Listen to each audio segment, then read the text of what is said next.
20 मार्च हिंगांडा दोले का 20 मार्च 2026 पांढरकवडा ते यवतमाळ जातील लॉंग मार्च येईना पैदल सरकारनं काम.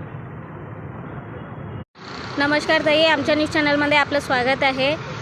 काय सांगणार आहात, काय रूपरेषा राहणार आहे आपल्या समाजाच्यासाठी आणि केव्हा ते आंदोलन आहे?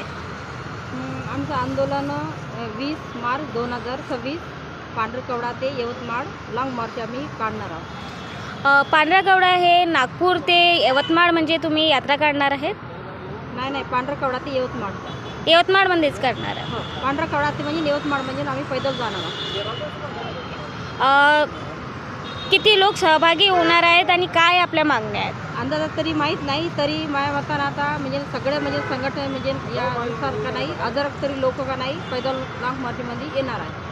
आपलं जे परिचय आहे, आपण जे काम करत आहात ते सांगा. मी इंदिरा बोंद्रे, श्यामलता कोलाम ब्रिगेड महाराष्ट्र प्रदेशाध्यक्ष म्हणून मी काम करत आहे.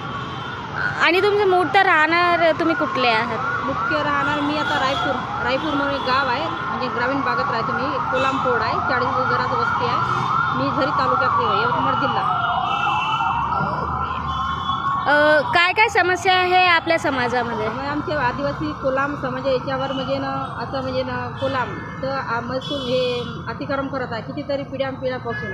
पण काही लोकाले का नाही वनपट्टा भेटून आहे, आणि वनपट्टा भेटले त्या लोकाले सातबारा नाही आहे, हे मागणी आहे. आणि गावोगावी रोड झालं पाहिजे, गावोगावी शिक्षणासाठी मास्तर लोक नाही आहे त्यासाठी, आणि गावोगावी म्हणजे समाज मंदिर झालं पाहिजे, आणि पुरं शिक्षणासाठी मास्तर आणि सगळं म्हणजे स्वतंत्र अभ्यास आयोग झालं पाहिजे म्हणून मागणी आहे. ऐसे ही लेटेस्ट अपडेट देखने के लिए चैनल को सब्सक्राइब करें.